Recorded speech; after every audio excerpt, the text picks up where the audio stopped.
Can you see my screen? Yes. Okay, so good evening, everyone. I'm Ali Heather, and I'll be presenting on sustainable finance framework. So, as we know, the Industrial Revolution has dramatically raised the living standards by providing people with good modern transportation, technological devices, consumer goods, and luxury items. At the same time, this transition away from the world of abundant natural resources has come at a cost. It intensified the social and environmental challenges due to excessive burning of fossil fuels and neglecting proper waste management models. So, you have probably heard of the term finance. The purpose of finance is to allocate funds or resources at their most productive or high yielding use. Sustainable finance generally refers to the process of taking due account of environmental, social, and governance considerations while making investment decisions. So the thinking about sustainable finance has gone through different stages over the last few decades. The focus is gradually shifting from short-term profit towards a long-term value creation. The first step in sustainable finance, also referred to as Finance 1.0 in this framework, is that the financial institutions avoid investing in the sin companies, so-called sin companies. These are the companies with very bad or negative social impacts. In the social domain, they include, for example, companies that sell tobacco, anti-personnel mines, or that exploit child labor. In the environmental field, classic examples of negative impacts are waste dumping and animal hunting. These exclusion lists are often triggered under pressure from the non-government organizations as well. In Sustainable Finance 2.0, financial institutions explicitly incorporate the negative social and environmental externalities into their decision making. The goal is to maximize the stakeholders' value instead of the shareholder value. Now, stakeholders are all the people or parties that has interest in the company, or their stake is directly or indirectly affected by the company. For example, people like management, buyers, suppliers, consumers, etc. are all the stakeholders of a particular company. Over the medium range horizon, these externalities might become priced, such as carbon tax, and might be impact negatively on the institution's reputation. Incorporating the externalities thus reduces the risk the financial investment that becomes unviable. On the positive side, internalization of externalities help financial institutions and companies to restore trust, which is the mirror image of the reputation risk. Companies like Panasonic, Enphase Energy, and IKEA are prime examples of companies that are practicing sustainable finance 2.0. Now, coming to the finance 3.0, finance 3.0 moves from risk to opportunity. Rather than avoiding unsustainable companies from a risk perspective, financial institutions invest only in sustainable companies and projects. In this approach, finance is a means to foster sustainable development. For example, by funding healthcare, green buildings, wind farms, electric car manufacturers, or land reuse projects. The starting point of Fin 3.0 is a positive selection of investment projects based on their potential to generate positive social and environmental impacts. In this way, financial system serves as a sustainable development agenda in the long term. The question that arises is how the financial part of the decision is taken. The key change is that the finance role turns from profit maximization to serving a common good that contribute to the sustainable development. So the major challenges in achieving sustainable finance are insufficient private efforts, short-termism, and lack of incentives. To address the insufficient corporate efforts, governments should adopt appropriate regulations and taxations, such as carbon taxes or others. Finance is about anticipating such policies and incorporating expectations into today's valuations for the purpose of investment decisions. To counter short-termism, it is recommended several incentives to align executive or management perspective over the long term with that of investors. On the executive side, incentive compatible measures include a more long-term oriented financial reporting structure, that is to move away from the monthly rewards or clawback provisions. On the investment side, the investment performance horizon should go beyond the current standard of monthly or quarterly benchmarking.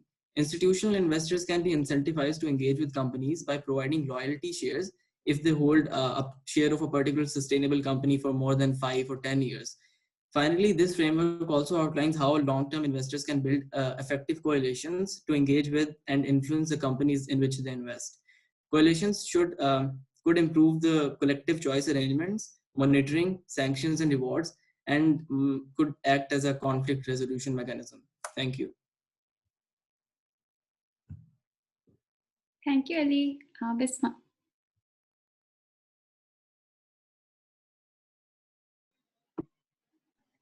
Yes. Okay. So hi everyone. My final project was basically on the called Gender Agribusiness, which explored some of the way women's role in the agricultural sector of Pakistan. And basically, the foundation for Pakistan's economy is agriculture because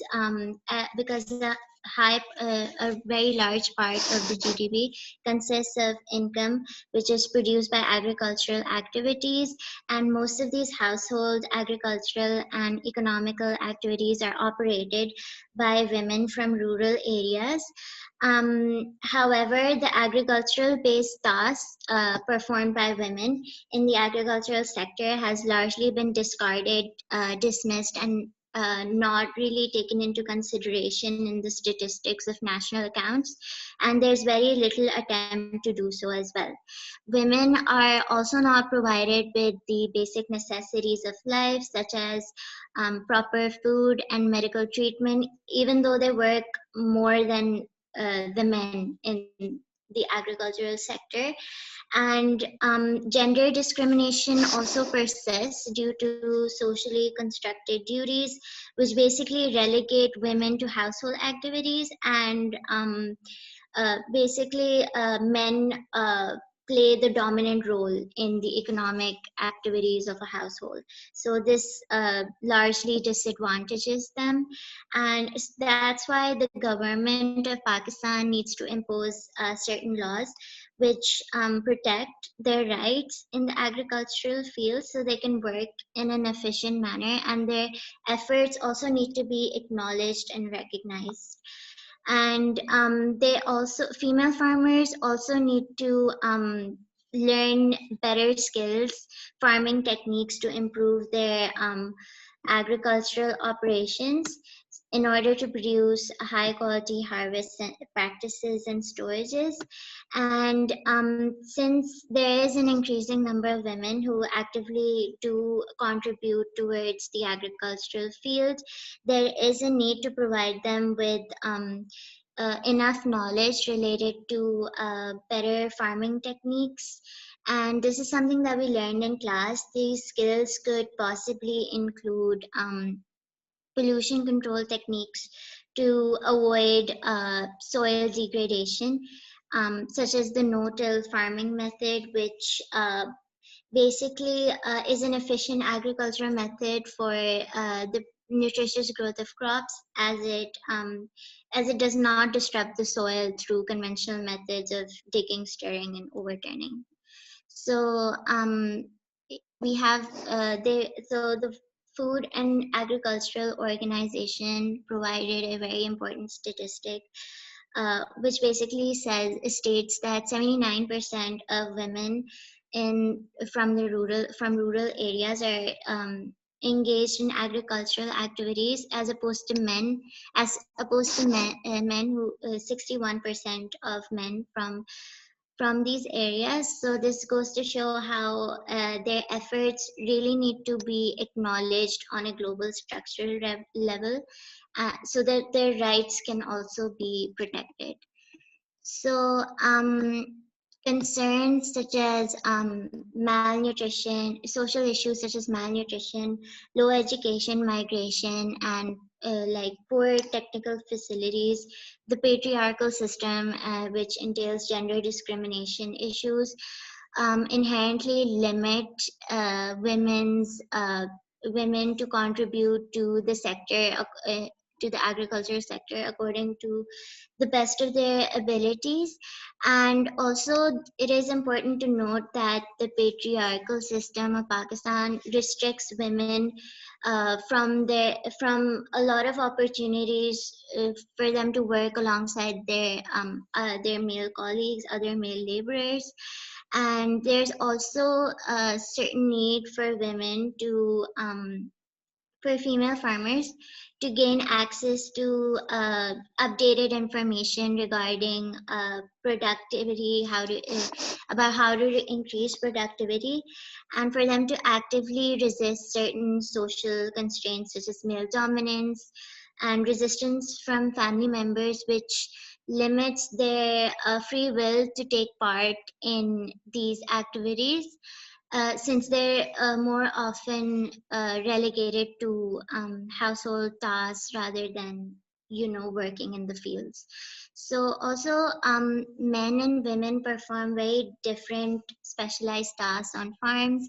Men generally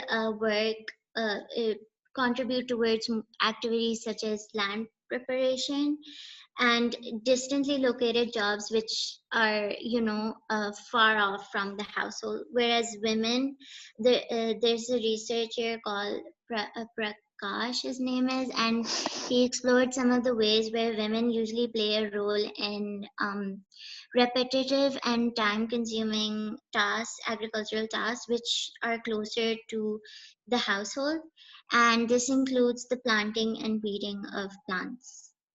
So, so I just like to also conclude and then provide some of the ways the government can impose certain laws, reform their laws to protect their rights.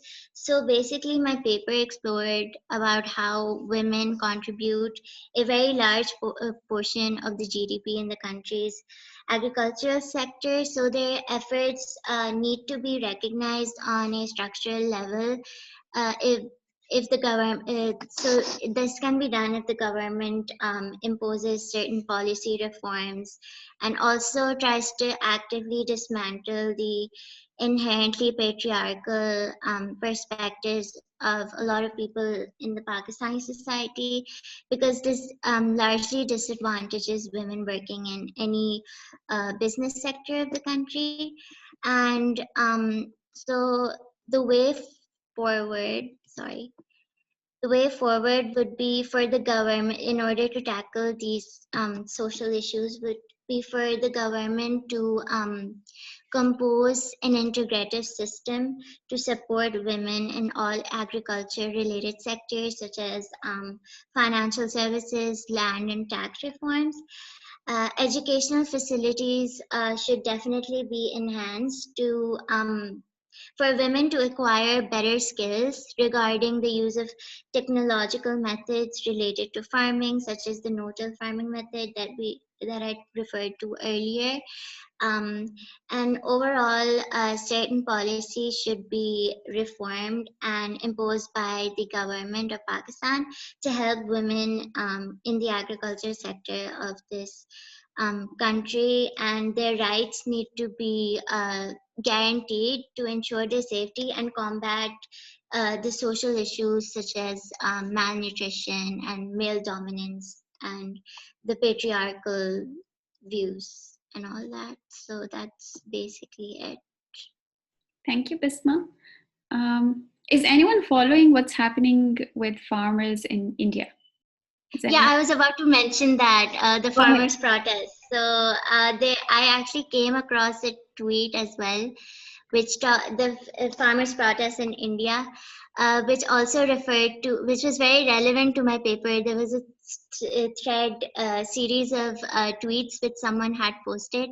I want to share that with you in a bit. Like I could screen share it or send screenshots on the group. It basically also the girl, the activist from Yale, posted it last night 2 a.m. and I came across it today, like before my presentation. I was like, oh my god, this is so relevant to my project.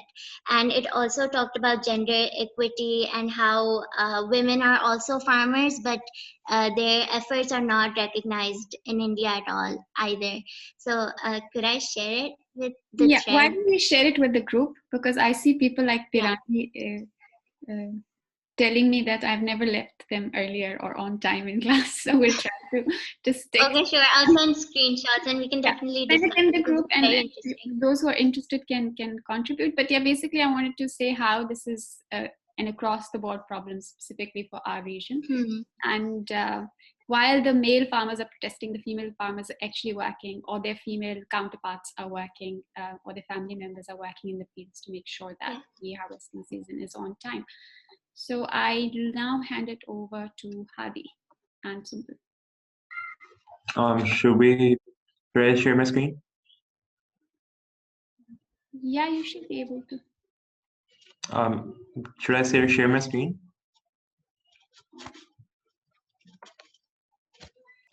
Can everyone see my screen? Okay. Yes, we can. Okay. Hi, everyone. I'm Sumbul, and my partner Hadi and I would be presenting on our topic carbon emissions as an economic extension. Can you hear me? Hello? Yes. Yes, we can Okay. hear you. Okay. So, hi, everyone. I'm Sumbul, and my partner Hadi and I would be presenting on our topic carbon emissions as an economic externality.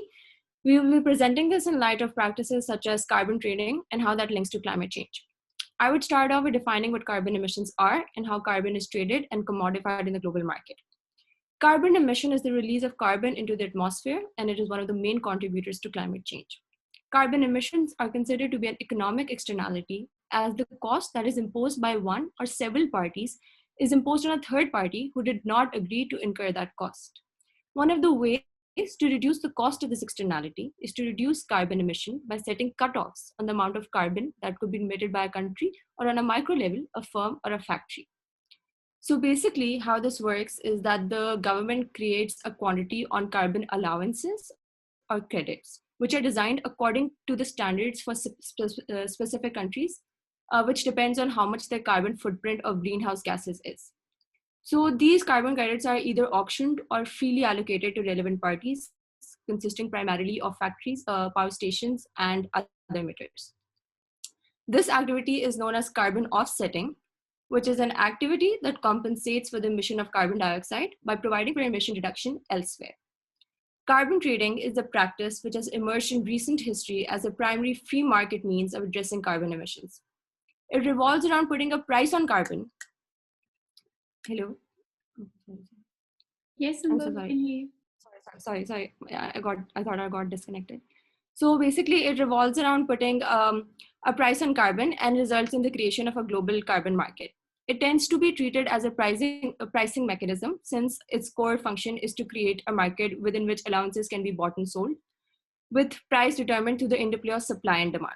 So if, for example, a party finds it convenient to lower their emissions, they can sell their remaining credits to other companies for a price. So while such practices provide greater flexibility, but since it exists in a free market economy, it is not regulated by a government authority. The prices of carbon are therefore not standardized. Carbon is treated as any other commodity whose price is determined by the invisible hand in the market, with the help of the forces of demand and supply. So basically, in essence, an entity just discharges less carbon so another entity can emit more. Now, the question that presents itself is, if carbon trading, an exchange-based solution, an adequate response to the pressing issue of climate change?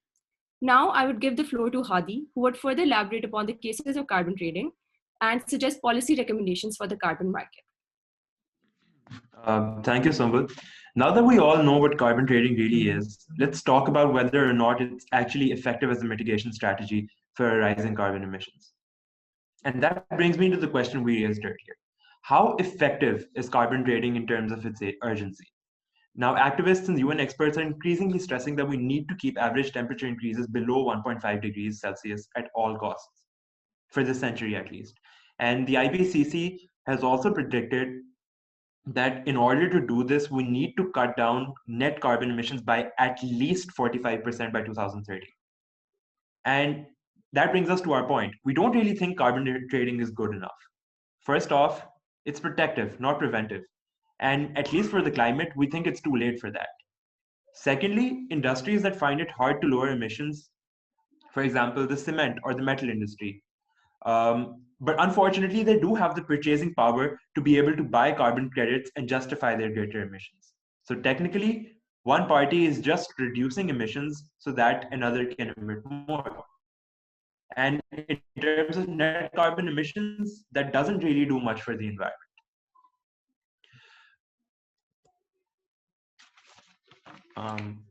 Okay, wait. Right.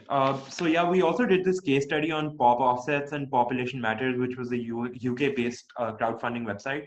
But I think we don't. Now, looking back at the Kyoto Protocol, where 37 countries agreed to reduce net carbon emissions, and the years that have passed since, I think we can see a lot of weaknesses in existing and working carbon trading systems. First off, the US and China, which are the leaders in global carbon emissions, refused to sign up. And now, because of the lack of a unitary mechanism, local markets started popping up at the national and regional levels. And while this is certainly cause for optimism that people, because localities are taking matter into their own hands regarding climate change, each of these markets has their own factors under which they function. And that essentially meant differing prices of carbon. And that was a problem. So therefore, we can see how the lack of universal agreement on how to standardize the price, volume, and allowances of carbon is one of the biggest weaknesses of the system. Okay, so now that we've talked about the problems associated with carbon trading and carbon markets, I'd like to move on to a discussion of the solutions. The first half of this involves addressing and correcting discrepancies within existing carbon trading systems. As we mentioned earlier, the market really truly needs to be global, and there needs to be a single unitary price of carbon for the mechanism to be truly equitable. And as Sumbul mentioned earlier, the carbon prices are determined by the forces of demand and supply, which are unregulated. And the problem with this is that prices often fall too low. This is a problem because it reduces all incentive to reduce emissions for heavier industries and for them to invest in greener technologies. One way of addressing this, what we suggest would be a form of government regulation that involves the price floor. Now, this would involve a minimum price, and that would keep the price of carbon at a certain level, irrespective of whether the market was in equilibrium or disequilibrium. And that's essential. And this is essential, like keeping the price of carbon at a certain level, because it keeps the price high enough to maintain incentive. But we'd like to also go a step further and consider the case for carbon taxes, which neoliberal policymakers so avidly criticize. Now, a carbon tax involves charging parties per unit of carbon discharge. And these revenues can then be invested in a plethora of carbon offsetting projects, such as, for example, forestation projects, which is known as land offsetting. At the same time, however, we do recognize the shortcomings of such a mechanism and the bureaucratic inefficiencies that it entails. And it's also problematic because it incentivizes production and impedes economic growth in certain circumstances. So that brings us to our conclusion. Now that we've highlighted all these points, what we think is the best way of tackling carbon emissions is actually an amalgamation, a mixture of regulatory policy and free market mechanisms. Thank you. That's all.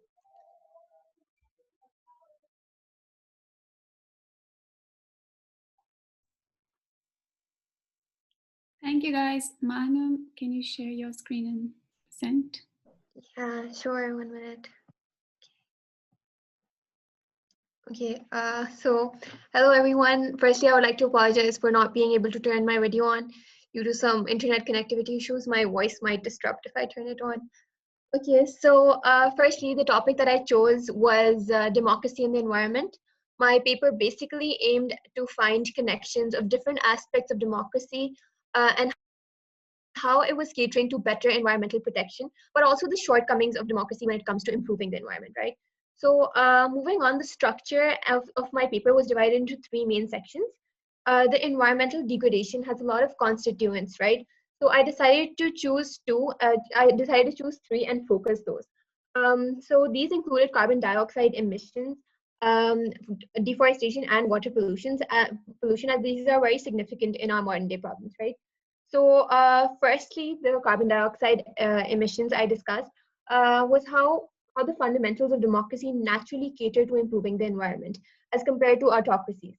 So the democratic regimes positively correlate with a decrease in CO2 emissions due to the fundamental principles found in the democratic administration. for example, for instance, the press and lack of censorship enable media and civil society organizations, as well as social movements, to join for a collective mission to enhance public knowledge regarding the climate change, which is actually induced by these CO2 emissions. Right?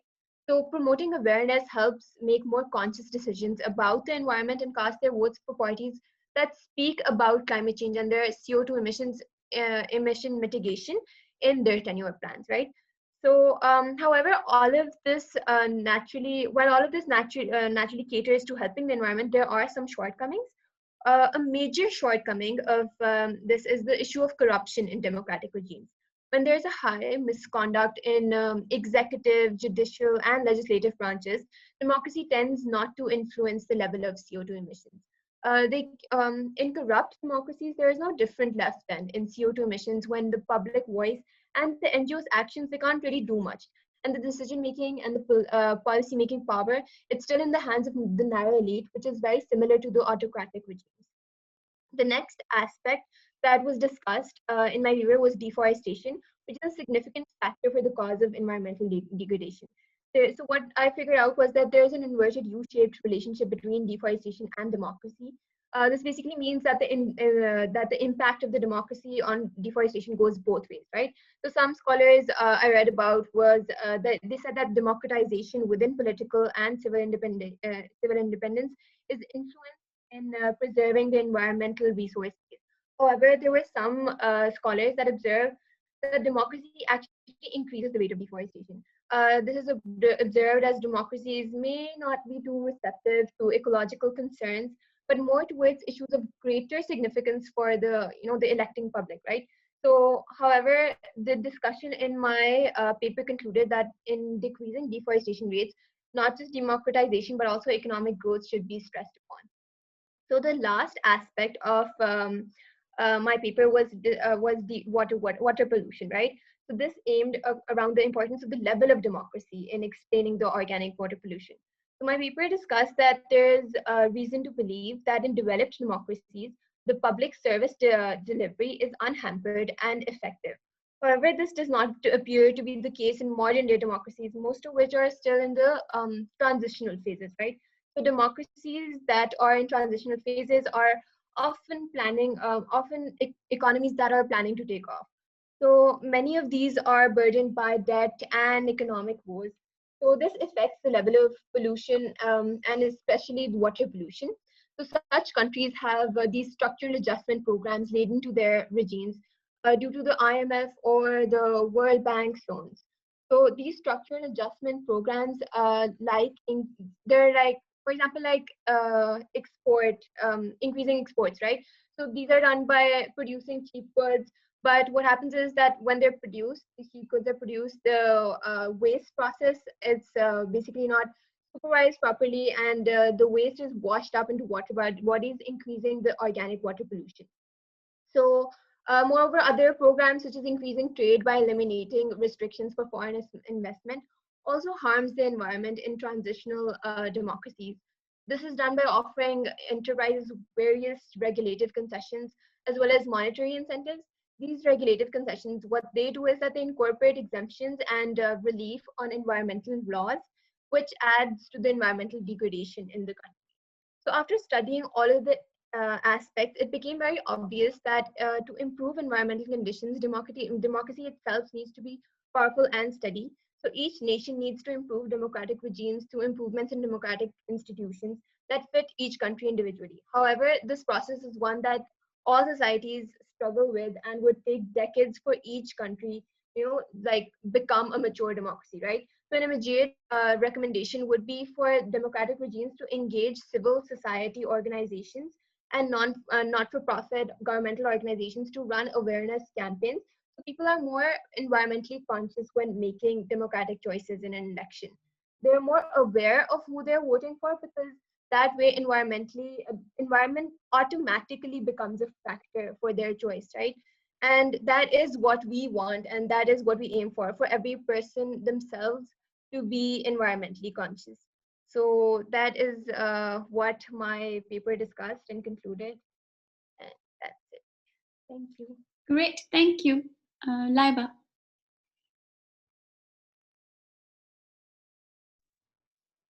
Assalamu alaikum, am I audible?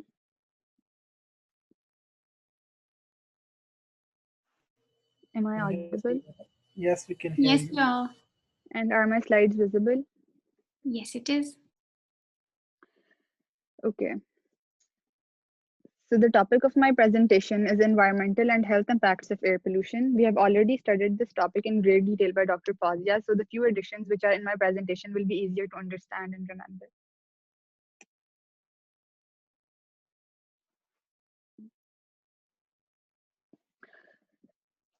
So let's start. One of our era's greatest problems is air pollution, not only because of its impact on climate change, but also its impact on public and individual health due to increasing morbidity and mortality. So basically, what is air pollution? It is defined as the introduction of substances into the environment which are harmful to humans and other living organisms. Pollutants can be solids, liquids, or gases produced in higher than usual concentrations that reduce the quality of air around us. So sources of exposure. It is very obvious that almost all of air pollutants are released by large-scale human activities such as the use of industrial machinery, power-producing stations, combustion engines, and vehicles. Some of them are even released from natural processes. The classification of air pollutants is mainly based on the sources producing pollution. Therefore, the four main sources following the classification system are major sources, indoor area sources, mobile sources, and natural sources.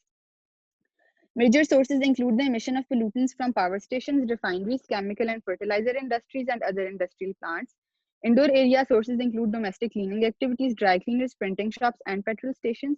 Mobile sources include automobiles, cars, railways, airways, and other types of vehicles. And natural sources include physical disasters such as forest fires, volcanic eruptions, dust storms, and agricultural burning.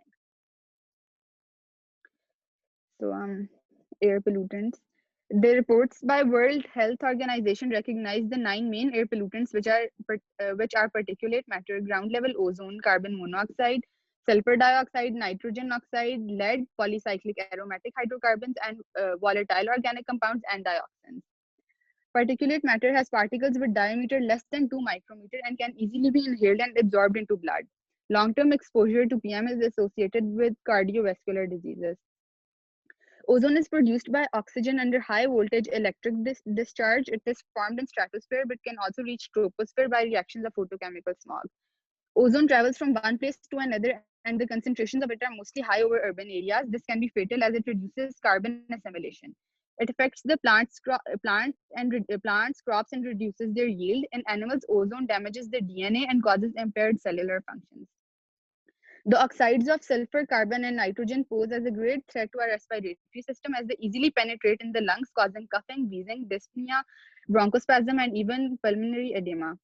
Lead is a metal emitted from vehicle engines, machines, batteries, and radiators. Lead poisoning is fatal for humans and can enter our bodies through inhalation and dermal absorption. It damages the nervous system, reproductive system, memory, and the heart. Since I have less time, I won't be going into the detail of the effects of each of the volatile compounds. I'll just be mentioning the health impacts which are common to all. They mostly pollute indoor air and negatively impact human health. These compounds cause irritation in eyes, nose, and even on skin. Long-term exposure to these gases cause lung cancer. So next is the impact of air pollution on environment and animals. Air pollution is not only impacting the health of humans, but also our surroundings. I will be discussing the major effects of air pollution on animals and environment. First impact on environment is acid rain, which contains high concentrations of nitric and sulfuric acid. They are toxic to the land we grow our food on and even our water bodies. These acids in form of rain damage trees, plants, landscapes, and even our buildings and other structures. The second impact is haze, which occurs when small particles are dispersed in air, reducing visibility. The sources responsible for this are emissions of gases from power plants and industries. Ozone at ground level is the third impact of pollution. While ozone in stratosphere is protecting us from the dangers of ultraviolet radiations emitted from the sun, ground level ozone is damaging human health. Ozone depleting chemicals found in pesticides and aerosols are reducing ozone in stratosphere. If this thinning occurs to a great extent, we will be exposed to UV radiation, leading to diseases like skin cancer. Moreover, in plants, ozone is absorbed into their stomata, closing it, which blocks carbon dioxide transfer and reduces photosynthesis. Global climate change is another significant issue faced by humans. The greenhouse effect keeps the Earth's temperature stable, but anthropogenic processes are harming this by releasing large amounts of greenhouse gases. People residing in poorly constructed houses are at risk for heat-related medical problems due to global warming. Moreover, wildlife is greatly impacted by these pollutants coming from land, water, and air. Animals are suspected to develop health problems like infertility, brain and respiratory damage, and abnormal cardiac functionality. So lastly, I will be proposing solutions for air pollution. Despite the difficulty of eradicating this problem, a successful method can be collaborations with political authorities, environmentalists, and doctors to regularize the situation. Government should hold campaigns to spread important information to handle the eruption of this problem skillfully. Technologies to decrease air pollution at its source must be implemented in all factories and power plants. Investing in education, training, and public awareness is one way to tackle the problem of climate change. Most importantly, towards the end of my presentation, my suggestion would be adopting a global prevention policy to fight against anthropogenic air pollution and implementing a policy to manage the negative health impacts linked with environmental pollution. Sustainable development practices should be used more, and updated research should be conducted in laboratories around the world.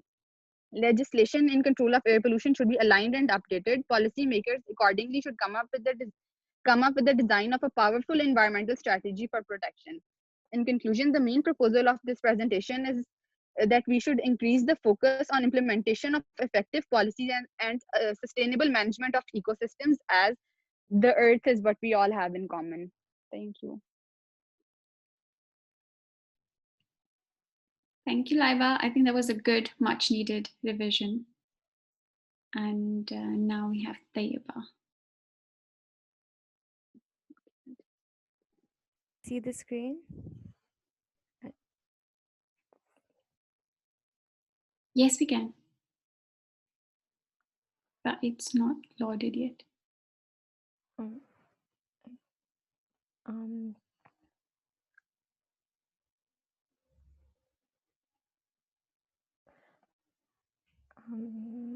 Okay, I think I'll just start speaking and then hope that they work. Or okay. I wanted to. My topic was the Jilin power plant explosion that took place in. Yeah, there we are. Okay, that was just the cover photo. It's about the Jilin power plant explosion that took place in 2005. I wanted to give basically a brief overview about what a power plant actually is. And we all know that they produce electricity, and there's a number of there are a number of sources through which they do this. For example, oil, wind, and gas.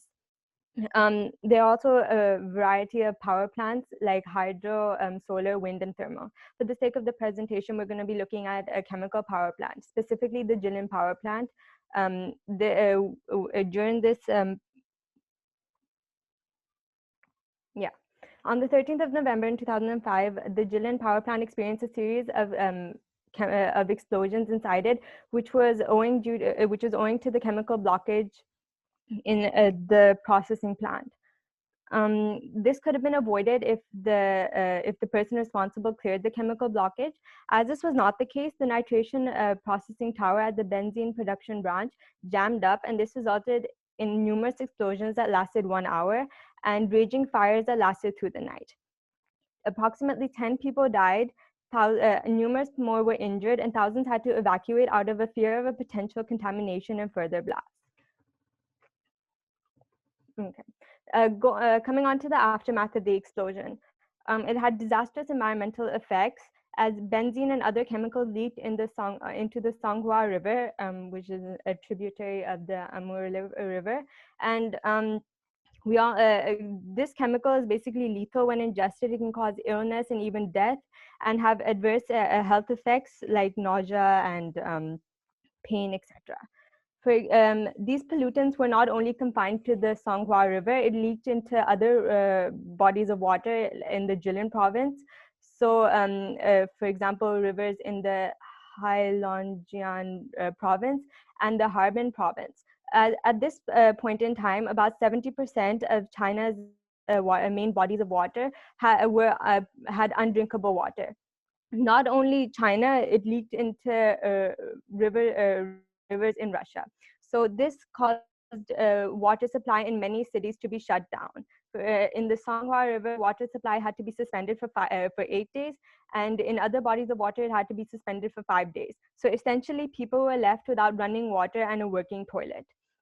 This led to many law revisals regarding poor enforcement of environmental laws, poor crisis management, as well as revising water pollution control acts, and a focus on emergency response. Now coming to accountability, and did anyone take responsibility, and what the government did in short to counteract this incident. What made everything worse was that the incident was not only denied, but it was also covered up. The factory officials denied that the toxicants had entered the Songhua River, which led to delayed emergency monitoring instructions by China's State Environmental Protection Agency. Moreover, the government tried to claim that the water supply was shut off due to routine pipe repairs, which aroused suspicion. The public was only informed when the pollutants reached the Harbin province, which is highly unethical. And they were also informed when this, because by this point, the situation had escalated and people were starting to panic. This created an international and national attention because of the total lack of information that was available to the public at the time. Okay, the consequences of this event. It had dire environmental consequences, namely a decrease in water quality because of the pollutants and the oil spills that had leaked into the rivers. It also had air pollution, it resulted in air pollution because of the fires and airborne toxicants, noise pollution because of the explosions, of course, of and then it also had soil contamination because of the polluted water and the fire debris that had hit the surrounding soil. And then the hazardous benzene exposure, which can result in leukemia and lower blood cell count, which has detrimental effects to human life. And then it also impacted groundwater. Because groundwater is already such an issue for the Chinese population because of growing population concerns and economic growth. It was already an issue before this incident took place, but because of this incident, there was even less groundwater. It became scarce, and the hydropower plant stations had to release more water to flush out the toxicants. Now coming on to the biodiversity, the animals and the aquatic life that lived in the bodies of water, specifically the Songhua River, were affected by this. They were living in the contaminated water, which was polluted with lots of chemicals. The fish population in the Songhua River fell, and not only confined to the fish, the organisms that ate the fish and the aquatic life in the rivers were also impacted. So it had an overall effect on the food chain. Now I'm going to talk about the solution. What we can do and what governments can do to sort of curb the effects.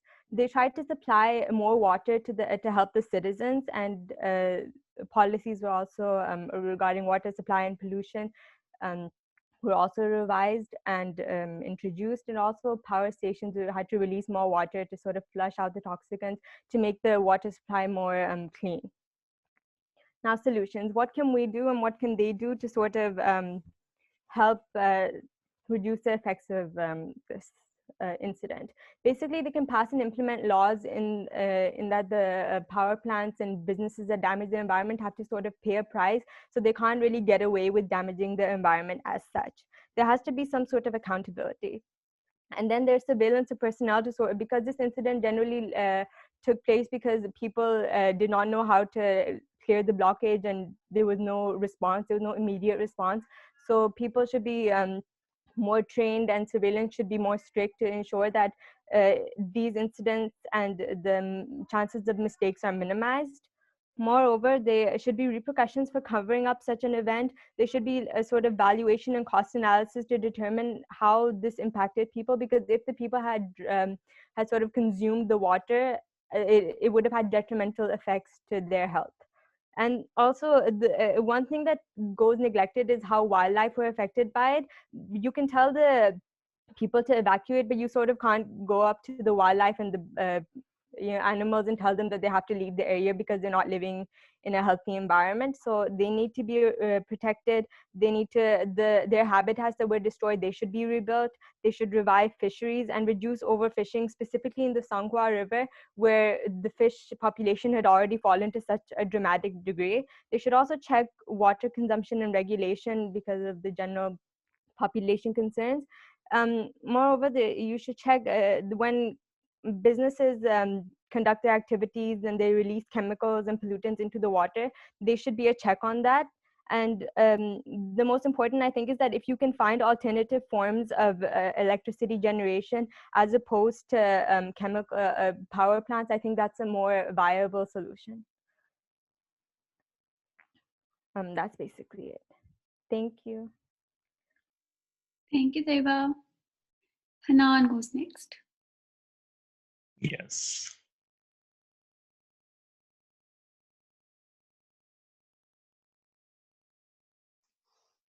Okay, Assalamu alaikum, everyone. So the topic I'll be presenting on is a particular niche. So my peers have already talked about the effects of air pollution.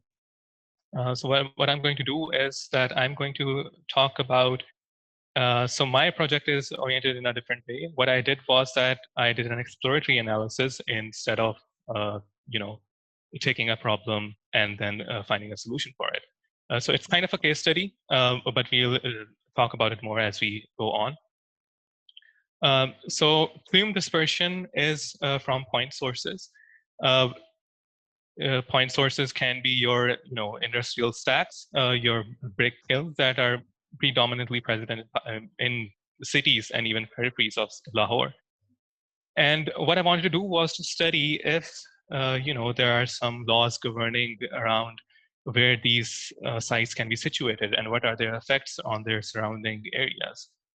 And then, by doing so, what did I discover if this is problematic? And spoiler alert, it is, otherwise I wouldn't be here presenting this. And then also while doing so, I'm going to show you that how easy or difficult it is to model this phenomena. This phenomena of plume dispersion. So plume is basically this emitted formation that you see coming out of chimneys. This could be from industrial stacks. So when I say stack, I mean the chimney itself. So stack is defined as a heightened emitter for some air pollutant. And the plume is the formation of the pollutant or the smoke structure that you see. And we'll be exactly modeling the dispersion of this plume. So the model that I've implemented is the Gaussian dispersion model. And the Gaussian dispersion model is nothing but based on your normal distribution.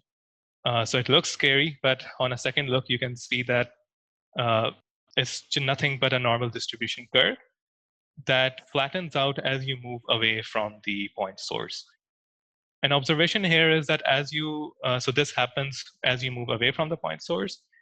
And I specifically want to point out that this flattening out is not uniform. If you look about the z-axis or about the elevation, that is when you move closer to the ground, this flattening effect diminishes. The pollutant simply plummets down onto the ground and sticks there, right? So if you look at the elliptical structure in which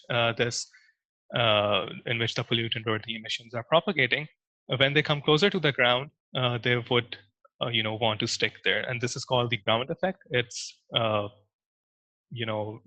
those of you who know about aerodynamics, they would be familiar with it. So now what I would like to do is, I would like to demonstrate my work. So you can all see my screen, right? Yes? Yes. Okay, so there are quite a few variables that affect this, right? So for the model that I have implemented, I have set up the humidity. So humidity can affect the weight of the aerosol that's being emitted. If it interacts with the moisture in the atmosphere, it becomes heavier and it's difficult for it to propagate. And then there's the type of aerosol or the inherent molecular weight of the particle itself, which is a direct factor of propagation. Then the stability of atmosphere. What are the meteorological conditions, the pressure, temperature, how stable they are they fluctuating? That will directly have an effect on propagation. And then the wind, what's the wind speed, what's the wind direction, what kind of wind is it? It's fluctuating or is it constant? So let's quickly run this. And so right now we are looking at prevailing winds. So prevailing winds will be, in a certain general direction, but they will be fluctuating. And we have a constant what's neutral atmosphere. So this is the center of this graph is this heat map is going to be the emitter itself. And if you observe, the prevailing wind directions are southbound. So the fluctuation of the emissions would be as such. Now let's go ahead and tweak the parameters here. Let's move this to a constant wind. And let's see what happens if I run this again. So now the propagation is much more focused. I won't go into changing too much parameters because there's so much variations that we can try. But some of the things that I want to point out is that this scale is around 20 kilometers. And you can see even after 20 kilometers with a usual wind speed, nowadays I think we are observing around 5 meters per second of wind speed. So that's what I've inputted here. Even after 20 kilometers, you observe that there's some concentration that's being propagated, and this is not even ending here. It will continue to propagate. Another interesting observation that I found was that if you, let me scale this down first.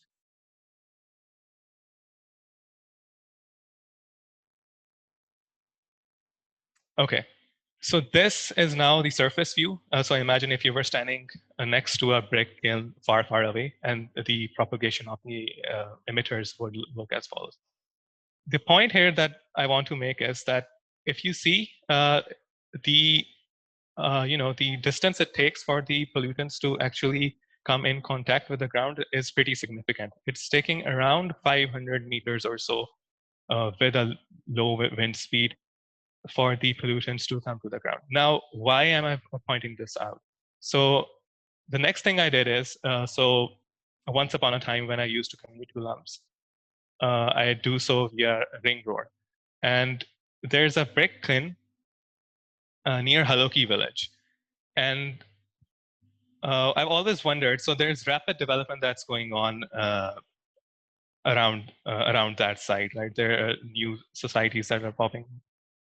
So this is that.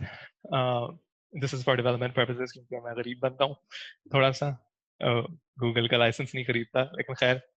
So this is the brick kiln and this is the Lahore Ring Road. And let's just simulate what kind of emissions this would show. Okay, so this is a contour plot as opposed to a concentration map that we were looking at. So basically what you're looking at is that as this color lightens down, you can imagine that the pollutant is closer to the ground, right? And as it is brighter, it's more in the atmosphere as opposed to the ground. So now observe that, by the way, this is taking the wind information that's current and relevant to this point in time. So now you observe that right where the population starts, that's exactly where you start to see diminishing for the contour, right? Which means that this is exactly around the same distance where your pollutant is plummeting down onto the ground.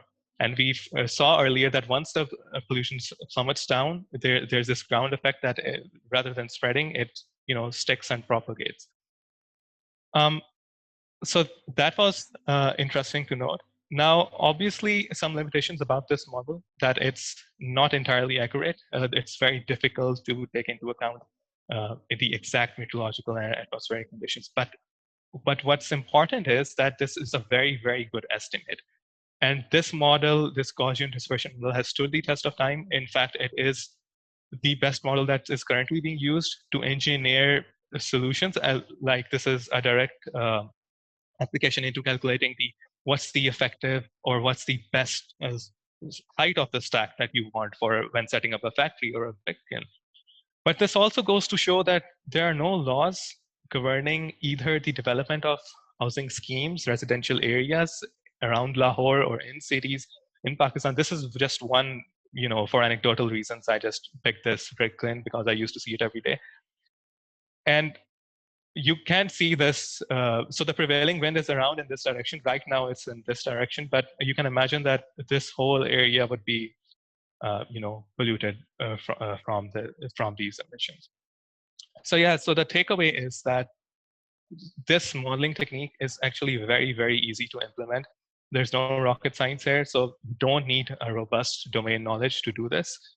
And why aren't we using techniques like these to, come up with policies and laws that this shouldn't be allowed, right? Either this and should be out of order, or these residential places should not be here. Yes, thank you. That is all. So cool, Hanan. Thank you. I'm a little disappointed that you used your previous experience to choose the case study and it has nothing to do with the course. It's like when you used to come to LUMS before and it has nothing to do with Sci 103. So like no credits given to my course. No, but definitely. I mean, I started to think about it after taking this course. Okay. It's just that I used to see it every day. Okay, I'm recording it. Okay, so it's there in my repository now. But thank you so much for this. These are exactly the kind of stuff that I wanted to see. And, and I was telling someone before that there's no comparison with the kind of things that people have done. Because of course, someone who's studying politics would look at the climate dimension or the environment as a democratic issue. And similarly, someone who's working with numbers would look at it that way. So there was no comparison, but I think you guys have set the bar really high for whatever areas you're in. And so whoever I teach next year, I think they have a very high bar to meet. But thank you for this. Thank you for spending time and doing it. I hope that you continue to work on this, and good luck with your future ventures. Who do we have left? Is it? Okay, it's Rafi. Go ahead, Rafi. Okay, I'm just sharing screen. Okay, Assalamu alaikum everyone. So I'm here to talk to you about the culture and environment of Pakistan. So I'm going to talk to you about how the culture and environment are linked. Okay, and I'm going to tell you why we actually need a cultural gym in Pakistan. Okay, so सबसे पहले I'm going to talk to you guys about water. So by research conducted by people from Punjab University, they found out that domestic use में हम बहुत ज़्यादा पानी waste करते हैं. So people they conducted their research in Lahore and they found out that most people actually waste बहुत ज़्यादा पानी in watering their plants, cleaning their cars, cleaning their porches. इस तरह के कामों में बहुत ज़्यादा पानी use करते हैं. Part of the reason is कि since so the cultural reason is that we've always looked at water as a free resource. We've never actually begun the narrative of looking at water as something precious. और हम सफाई के नाम पे पानी को use करते पानी को सोचे समझे बगैर use करते हैं. A viable solution to this would be implementing a pricing model जिसमें progressively हम अभी at the moment water is priced very nominally. So we can have a progressive pricing model जिसमें according to how much water you're overusing or wasting, वो आपको पानी की price per unit increase हो जाए. This is similar to how UNEP says कि we should tax the polluters and not the regular taxpayers. ठीक है? So another way we should control this is जो हमारे culture में जो चीजें हमने imply कर ली में उनको intrinsic behavior के through हम change कर सकते हैं. So that means कि through informal education like actually looking down upon stuff like wasting water while you're doing wuzu in the masjid are the sort of things that go a long way. Next I'm gonna talk about food. तो खाने पीने में beef and dairy industry की बहुत ज़्यादा emissions हैं, and as we know from other क्या कहते हैं presentations के बहुत ज़्यादा बड़ा footprint है उनका. So part of the reason why this is such why we can't change our dietary habits is that there's a huge stigma about veganism and vegetarianism.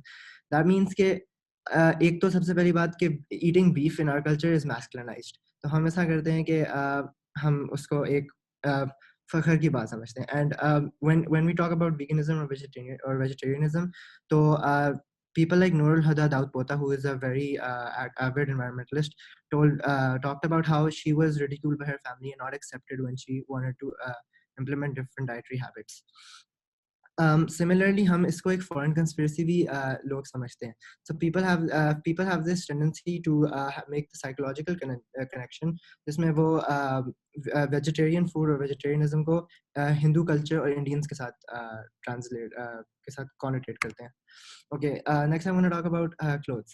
So in wearing clothes, we should literally do away with fast fashion. और instead हमें अपनी clothes पहनने की और clothes use करने की habits change करनी है, व्हिच मींस के we should be buying from thrift stores and we should be utilising our clothes to the maximum, and उसके अलावा giving them away to people who actually need them once we can't use them or once we don't want to use them, etc. And the sort of material you wear is also goes a long way. So polyester, for example, uses 3 times the more resources than cotton, which is also very water intensive. So we should actually switch to fabrics like organic linen, जो कि हमारी environment को save करते हैं. Next, I'm going to talk about role of women, जिसमें Sara Jahan Khan, who is a very very respected environmental activist. She made short films जिसमें उन्होंने हमें दिखाया था कि how women are impacted much more than men due to the environment in Pakistan. तो होता ये है कि so in one of her films she showed how because of the overuse of pesticides, like we've talked in lectures, because of the overuse of pesticides, जो women cotton picking के लिए जाती हैं, उनको बहुत ज़्यादा health defects हो जाते हैं इस उस overuse of pesticides की वजह से, और कभी-कभी उनको miscarriages वगैरह भी होते हैं. So women have tried to devise their own environmental solutions, also in the same way, because पानी इतना ज़्यादा उधर यूज़ हो जाता है, domestic use के लिए पानी women को अब आजकल ढूंढने में बहुत long distances travel करना पड़ता है और जाके पानी लाना पड़ता है in rural areas. तो these women have devised their own environmental solutions. उन्होंने रेन वाटर इकट्ठा करना शुरू कर दिया for their domestic users. And Sara Jahan talks about how people speak for these women and they say what they want to say. However, उन women की अपनी कोई voice नहीं है, and they don't get to speak on these matters for themselves. So we need to be able to give them a voice. Okay. So then I'm going to talk about transport. So Pakistan में हालात बहुत बुरे हैं इसलिए because so there's an emission control technology we've been using, Euro 2. आज तक हम Euro 2 cars जो कि पाकिस्तान में cars आती हैं वो Euro 2 emissions standard पे आती हैं. While in the West 2015 से most countries have banned Euro 6. ठीक है, तो हमें पता चल गया कि हम कितना पीछे हैं. Most of this is due to the fact कि हमारा जो culture है वो हमारी बहुत ज़्यादा एक social anxiety है towards people who prefer to walk or use public transport. And जो बंदा गाड़ी चला रहा होता है, he is looked up upon, and anyone who can afford a car will always drive a car. लेकिन जो public transport पे जाना भी चाहे तो उसमें भी बहुत ज़्यादा issues हैं. In projects like Metrobus in Islamabad, our Pindi research shows कि वो low income families और low income areas को touch नहीं करता, वो उसका pathway touch नहीं करता. So due to this poor urban planning, हमारी ये public transport initiatives आया हुआ है. Next, I'm going to talk about corporate culture. So corporate culture में बहुत ज़्यादा small businesses have come up जो कि eco-friendly products use करने लगे और eco-friendly packaging, which is an amazing initiative. और it is a really good marketing strategy as well because people tend to buy these products more. However, इसका side effect ये है कि अब corporations ने greenwashing use करना शुरू कर दिया. Greenwashing is a technique where people make false claims about eco-friendly initiatives, और उसकी वजह से लोगों में बहुत ज़्यादा skepticism आ जाता है, and सारी movement bring down हो जाती है because people buy less from these. People tend to be less affected by eco-friendly initiatives, and also corporations also see a decline in response. Thank you so much for coming to my press. Oh, achha nahi. So when I in my conclusion, I want to say that environment की वजह से बहुत ज़्यादा negative impact है, but one of the positives we're seeing is fortunately that due to social media, बहुत ज़्यादा cultural factors में हम change देख रहे हैं पाकिस्तान में, as I mentioned in my report. So yeah, with the help of social media as a tool, we can actually bring this change that we need to bring, inshallah. Thank you so much. Thank you. So we don't have anyone left who needs to present, right? Everyone has presented. Oh, I would have taken longer. It's okay. It's okay. I think all presentations were great, and very, very diverse. And I take pride in the diversity that we have in this class. So I hope that you're all able to learn from each other, to look at things differently, and also to think of monitoring or solving environmental problems differently. So I don't know how else to commend you on all your hard work. So I would just like to clap for all of you, for everyone who presented today and in the previous 2 days. And that's it. So if anyone's really interested in knowing something about another presentation, now is the time to ask questions, because this probably would be your first and last chance to ask questions. And then this would be a wrap for Sci 103.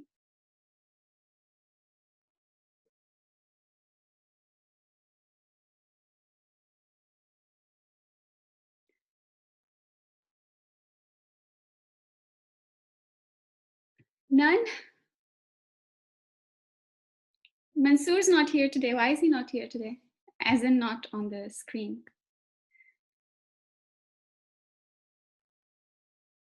Professor, my hairs are not made, so I'm quite shy to show my face now today. But I had a question regarding the coding presentation, which was of Hanan. So I wanted to know that can we get hold of presentations of the final document that was submitted, if it is okay with the presenter, so that we could learn more about it, and some external articles that we could get, because I was really interested in knowing about the coding aspect, how it can be used to cater to environmental challenges. So, Nan, do you want to take that? Yeah, sure. So the code is also available on my GitHub. I'll type my GitHub in the chat, so you can go on and even download the code and try it for yourself. As for the report, sure, I'm more than happy to send you. And as for the literature for more reading, if you just simply Google the about Gaussian dispersion model, it's not, so this has been around since 1970s, right? And there's a lot of work on it, and it's not something new, and it's basically textbook stuff in environmental sciences if you choose to study this niche. So you should be able to find quite a lot of resources. That shouldn't be a problem. As for the report, I'm more than happy to send you, and as for the code, that will be on GitHub. Okay, thank you. I will email you, okay? So you can send it sure. to me then. Okay. Okay, guys, so it's 7:15, and I'm about to hit the, should I hit the end the meeting? Is everyone happy? Should I? Goodbye, people who are writing goodbye. You can leave. Some people took French exit. I don't know if I can say it out loud, but they just left as soon as their presentations ended. Goodbye. Ma'am, yes? Do you think if our whole class came together, we could at least solve एक चीज तो हम कुछ कर सकते थे? We would. So there is a farewell gift that I need to work more on. So I'm going to look back at all the things that you guys have submitted, and I will kind of create a magazine of this course for this year, and we will at least publish it online, if not offline, on WITS, a resource, so that it's always, it can be looked at. So that's something that I need to work on. So I need to relook, because some people have multiple assignments that I really liked. So I need to work on exactly how to merge those in one, or just pick one and put it there, and then edit it a little bit with the science team here, and then publish it. But we will see. So at least there's one thing that we'll do. As far as the problem is concerned, I mean, it depends on how much time people have. I've been in this field for as long as I remember, and there's very little. Like I said, like when we were studying, we used to say there are no laws. Now at least there are laws, and we're saying they're not being implemented. Maybe we will say at some point that some of them are implemented but not correctly, and so it has been a step forward. So that way, like, I wouldn't say nothing has happened, but I think it's not happening at a rate that it should happen. So for problems, specifically for problems of environment in Pakistan to solve, we need to take radical and quick actions. It's not, we will, like, it can't be meetings upon meetings upon meetings and you know, the typical government strategy of starting events but never really doing anything. But you are the future. You and I think these millennials, just like you said, these millennials who are asking, I was actually speaking with Dr. Bakar, and when he said, like, this generation is homebound because of our actions, right? Because of the actions of generations before. So let's say if this pandemic has come, or if climate change hits and they see certain kind of events and they're homebound, and you know, they don't get the kind of life that they deserve. I feel sorry for people who have to be educated online, and I feel sorry for the kids who can't go to school. And all of this is something that they had nothing to do with. But at least these kids are now aware, from Greta to everyone else around the globe, at least they are aware that, you know, this is not a case. So to go to the UN and tell policymakers that this is it, like this is enough, and you need to take actions, I think that that's already doing something. It's making people accountable, at least the decision makers accountable up to a certain point. But unfortunately here, we still have a long way to go. And that's why the only thing that we can do is to educate more people, and at least to sensitize people around us. And then whatever capacity you are working in, which is why I continuously referred you back to what you were doing. So even if you're a teacher, even if you're someone who's going to work with educational policies, how do you make sure that environment and environmental problems and climate change can become a part of the economic policies, the educational policies, the school curriculum, you know, the laws? How do you go on from making them to implementing them? And then how do you change the public behavior? We keep saying the public behavior needs to be changed, but how do you change it? So for us, like, we jump from, you know, we start with problems, and then if we bring technology, and that has been done, there have been cases where technology was brought in, solar lights were put, but because people weren't educated, they prefer to take the solar cells and sell them instead of letting those solar street lights on their street. So, like, where do you start is a tough question. Do you go to the people and educate them first, or do you go and install something first? So there's multiple things, and it's not one stakeholder's way and solution that's going to work. Like, everyone, literally everyone, even those who are at home, have to be on board with the kind of decisions that we make for environmental problems to be solved.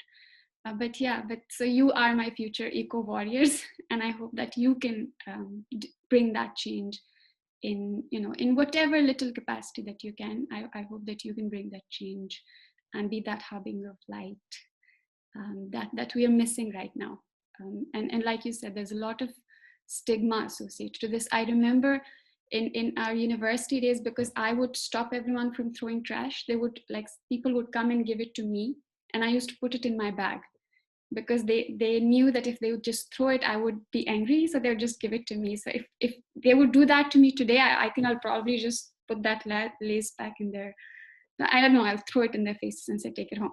But, you know, that kind of attitude is exactly what we need to curb. Like, if someone who's going to university is not a child, is giving you their trash because you discourage them from throwing it, maybe you should just, like, handheld them and take them to the trash can and tell them, okay, this is where you throw it, and it's not really that big of a deal.